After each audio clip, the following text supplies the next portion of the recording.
Predtým, než sa vrhneme do hĺbky DeFi prostredia, musíme si najprv povedať niečo o podvodoch v kryptosvete. Nebudete veriť, ale najčastejšia veta obetí predtým, než ich niekto okradne, je tá: to sa mne určite nestane. Takže si uvedieme veci na pravú mieru a trošku vás postraším predtým, než do tohto sveta vstúpite. Najčastejší podvod a zároveň najjednoduchší je phishing, ktorý určite poznáte, ale aj tak ho ľudia dosť podceňujú. Pre prípad, že by ho niekto nepoznal alebo nevedel, o čo ide, tak skrátke to funguje tak, že útočník vytvorí stránku, ktorá vyzerá rovnako ako tá originálna, a tým, že zadáte údaje na tú podvodnú stránku, tak ste im ich prakticky darovali. A to skoro bez námahy. Najlepší spôsob, ako sa tomu vyhnúť, je mať originálne stránky uložené v záložkách alebo sa preklikávať z overených zdrojov. Na takéto prekliky ja konkrétne používam CoinMarketCap. Teraz sa môžete pýtať, že no dobre, ale aké údaje mi môžu zobrať, ak mám privátnu peňaženku, kde nie sú údaje? Chválim, dobrá otázka. A mám na ňu aj jednoduchú odpoveď. Ak by sa nejaká phishingová stránka vydávala napríklad za Uniswap, čo je decentralizovaná zmenáreň, tak pripojením sa na ňu dávate súhlas na určité smart kontrakty. Keďže je to phishingová stránka, tak v tých smart kontraktoch bude zahrnuté minimálne to, že majú prístup k posielaniu vašich mincí. Takže chvíľu potom, ako sa tam pripojíte, môžete prísť úplne o všetko, čo na tej peňaženke máte. Ďalší podvod, ktorý tu máme, je môj najobľúbenejší, lebo mi to pripomína presne toto. Áno, presne tak, mám na mysli Ponzi schéma. Nevravel by som, že je to môj obľúbený schéma, keby sa tie platformy aspoň tvárili legitímne. Ale najviac ma na tom fascinuje to, že vám niekto slúpi zadarmo pol bitcoinu a vám to nepríde vôbec podozrivé. Pre tých, čo neviete, čo znamená Ponzi schéma, v skratke to funguje ako klasická pyramída.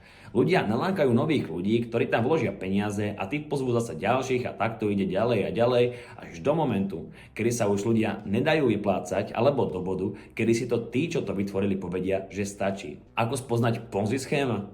Jednoducho. Ak vám niekto slúbi vysoké výnosy, buď to je kaprofiot alebo podvodník. Vyberte si. Ďalší podvod, ktorý by ste mali poznať, je určite pump and dump schéma. Existujú skupiny často propagované na platforme X, ktoré vám slúbia, že dostanete alert, ak bude nejaká kryptomena vychádzať, a môžete tam skočiť a zarobiť na pumpe. Lenže často to propagujú samotní tvorcovia danej kryptomeny. A ak tam dosť ľudí nádže peniaze, tak tí, čo vám to zdieľali, všetko predajú. Čiže po veľkej zelenej sviečke nasleduje dlhá červená. Tu sa dostávame na podobný štýl podvodu s názvom rug pull.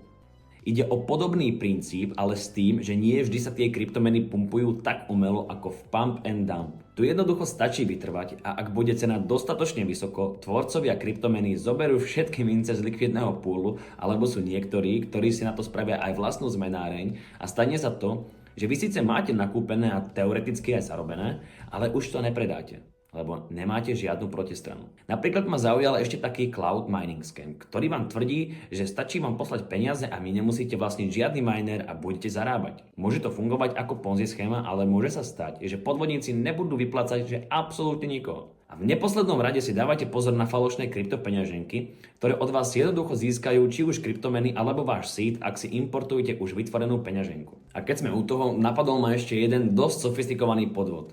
Ide o to, že v správach na sociálnych sieťach alebo niekde na fórach vám podvodník pošle jeho seed k peňaženke, s tým, že má vraj problém si vybrať kryptomeny z tej peňaženky a žiada o pomoc. Vy si otvoríte peňaženku, zadáte seed a uvidíte, že tam naozaj je niekoľko mincí, môže sa to pohybovať aj v pár tisícoch. Lenže ak sa pokúsite tokeny vybrať, zistíte, že na tej peňaženke nie sú kryptomeny na zaplatenie poplatku. Tak si poviete, to je amatér, veď pošlem si tam natívny token, z ktorého sa to má zaplatiť. Tak spravíte to. Pošlete tam napríklad Ethereum, ak sú mince na Ethereum sieti, ale problém nastáva až teraz.